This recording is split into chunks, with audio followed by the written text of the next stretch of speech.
The storm had passed hours ago, but the air in my room was still heavy, thick with the smell of wet salt drifting in from the sea. I sat hunched over my grandfather's old radio, its brass dials warm under my fingers. The soldering iron beside me hissed faintly as it cooled, like it, too, was listening. I twisted the dial, chasing ghosts in the static. Just noise. Just nothing. And then, a pulse. A voice. Faint. Warped. My name. I froze, the air catching in my throat. Daniel. I nearly dropped the headphones.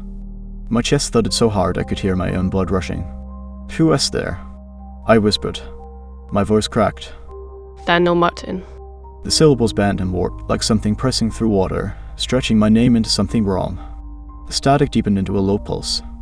3 beats. A pause. 3 more.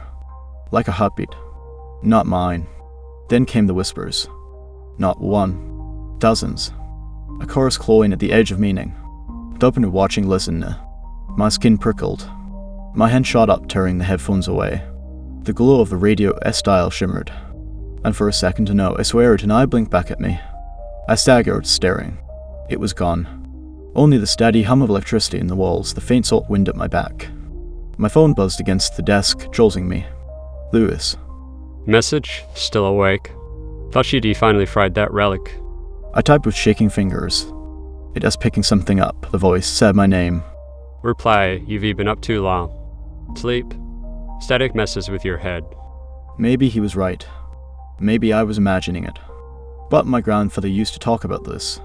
About a night when televisions across the country had gone dark. About a voice that had warned from the stars. I laughed it off. Thought it was just one of his eccentric tales. Until now. I reached for the dial again. My hand trembled as the static rose like a tide. We are still here. The lights flickered. My computer screen died with a sharp click. The radio swelled with a sick orange glow, the dial burning too bright to look at. I stumbled back, shielding my eyes, and there it was. Etched into the light, sharp and blinking, an eye. It stared through me, into me, as if the machine itself was alive. The glow snapped off. The room fell silent. Only the hiss of static remained. Light breath. Patient. Waiting. The next night, the storm was gone. The sky above the coast stretched wide and clear, the air cold enough to sting. But the thought of that voice of that eye wouldn't let me rest. I had to see the tower. The old broadcast tower loomed on the cliffs just outside town. My grandfather used to say it was a skeleton of a god, left to rust. Now, its black silhouette clawed at the stars. My boots crunched on broken glass as I stepped inside. The air was still, thick with rust and mildew. Every sound echoed too loudly. My own breath sounded like an intruder. I pulled out the handheld receiver ID brought, its small antenna trembling in my grip. Static filled my ears. And then faint. Footsteps. Not mine. Coming from the stairwell above. I froze. The stairwell was empty, twisting up into shadow. But the steps went on. Slow. Deliberate. A close earth. My skin crawled. I turned the dial, desperate. The whisper swelled, overlapping, too many to count. He is listening, he is inside her. I spun around, my flashlight beam catching nothing but flaking concrete and rusted stairs. Yet my heart was pounding so hard it hurt. I forced myself higher, step by step, until I reached the main platform. The metal groaned under me. Wind knifed through the broken windows. And there, bolted to the wall, half hidden under a sheet of corroded metal, a black device. Not old. Not rusted. No. Cables ran from it like veins disappearing into the concrete. Whoever had put this here hadn't he done it decades ago. Someone had been here recently. I raised my phone, snapped a photo. Headlights. Bright. Too bright. Cutting through the dark outside the tower. /S. The next morning, I couldn't stay home. Every time I closed my eyes, I saw the tower. The black box. The car waiting outside. I had to know who was behind it. And one name kept surfacing, Orpheus. It wasn't he a myth. Not anymore. Old rumors said Orpheus wasn't he just a research division of the military, but a shadow network. An experiment that had slipped its leash decades ago. Whispers of sonic weapons. Frequency tests. Human trials. Lewis wasn't he buying it. Dan, come on. You letting your head run wild. A rusty tower and a packed car don't prove anything. The military abandoned Orpheus ages ago. But I couldn't shake the feeling. That device in the tower was alive. Not rusted. not forgotten. It was humming with intent. "You will not stop the song." I froze. The voice wasn't on the phone. It came from the radio on my desk, the one I'd left unplugged. Lewis went quiet. "Did you hear that?" I heard nothing. Dan, you there? Static hissed from the radio. Then another sound crept in, not a voice, not exactly. A melody, though broken, like the echo of a hymn sung underwater. My stomach nodded. I'd heard that tune before. As a child, half asleep in the back of my grandfather's truck. He used to hum it when the signal on the old CB cut through with strange harmonics. He remembers the first listener. The radio snapped off by itself. Silence.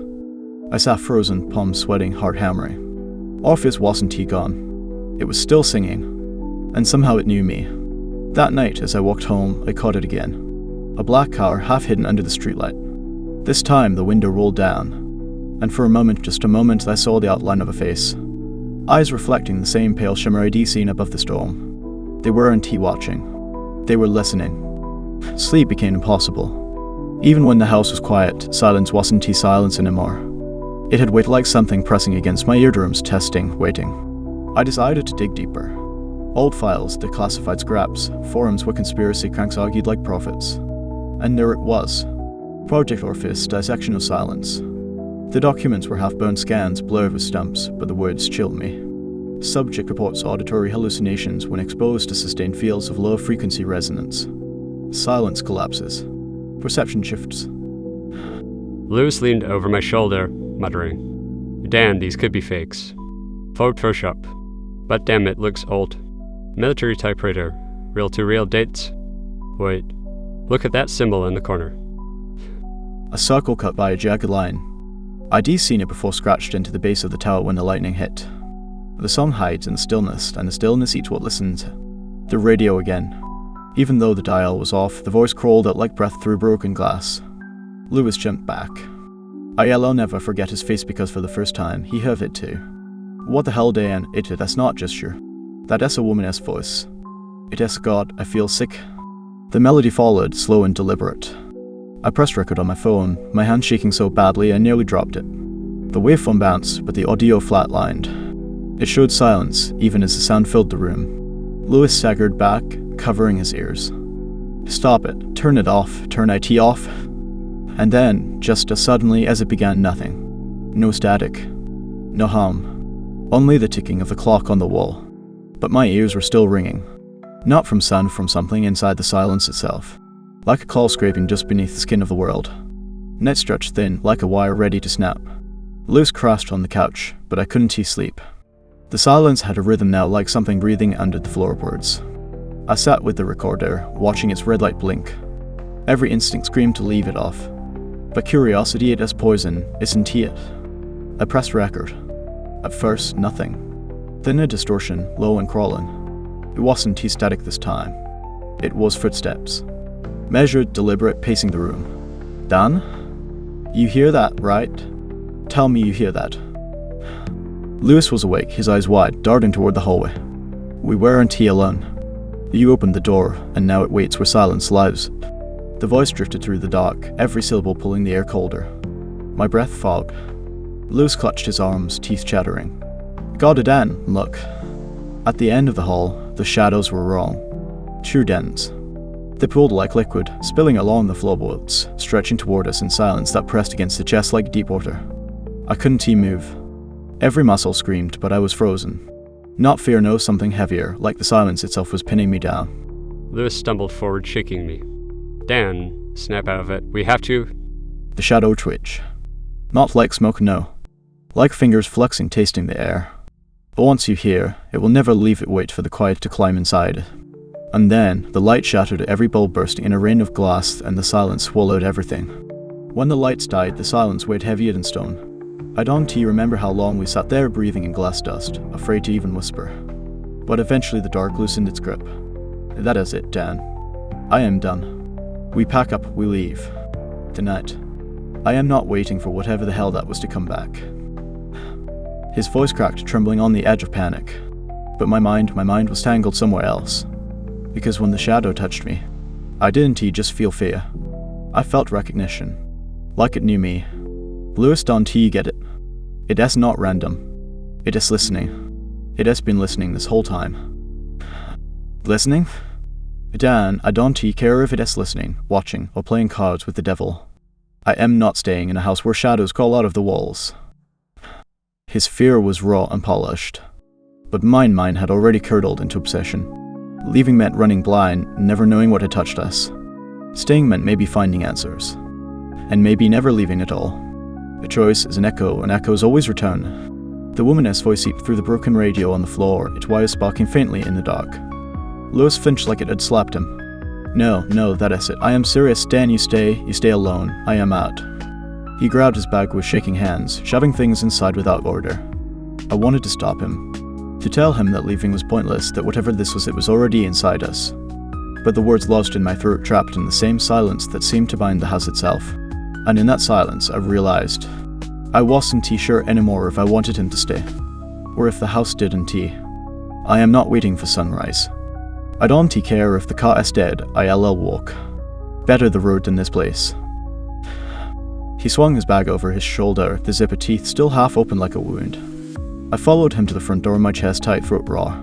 Lewis, listen, just stop a second, please. No, Dan. This house, this whole damn valley, it doesn't want us here. His hand clamped the doorknob, knuckles pale. But when he twisted, the metal gave no sound.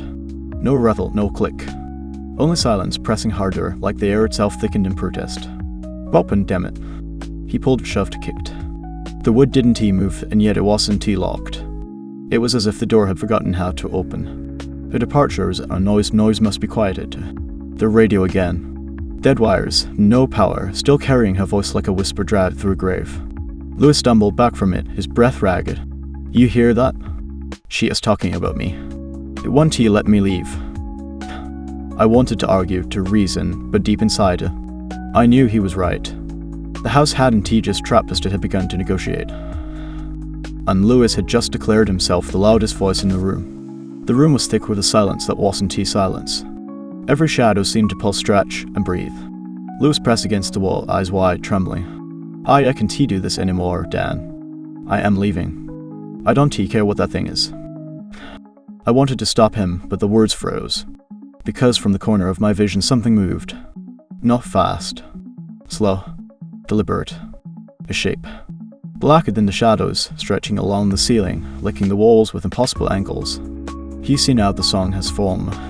I felt it before I saw it fully, the weight, the pressure, the sense of being watched from inside my own chest. It slithered toward us, and the air grew cold enough to burn. Lewis screamed, stumbling backward into the couch. I can see Dan. It is yes. I caught the edge of it with my eyes, fingers, or maybe branches, reaching out from the darkness, moving with intent. Not random. Directed. Like it knew exactly where we were. They listened, they learned the quiet as a cage. The radio on the desk flared to life, crackling with the melody we had heard before.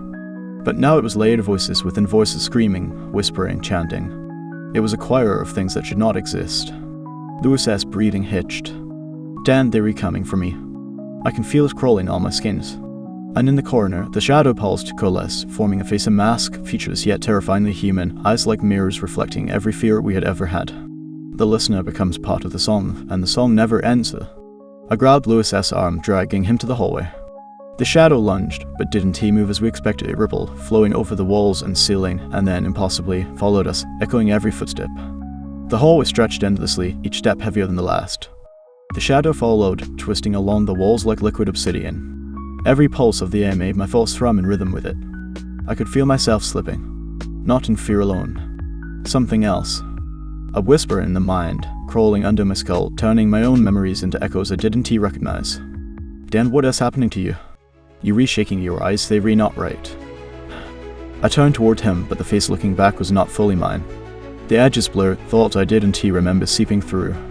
Had I spoken them? Or had the shadow whispered them into being? The listener fades, becomes the song. I staggered, grabbing the wall for balance. Her voice wasn't coming from the radio anymore. It was inside my skull. And everywhere I looked, I could see it reflected in the darkness, mimicking my movements, mocking my hesitation. Dan, snap out of it, you were losing yourself.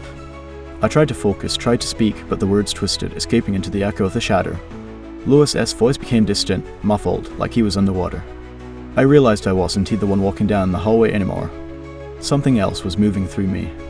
Inside, always inside, the song remembers you better than you remember yourself.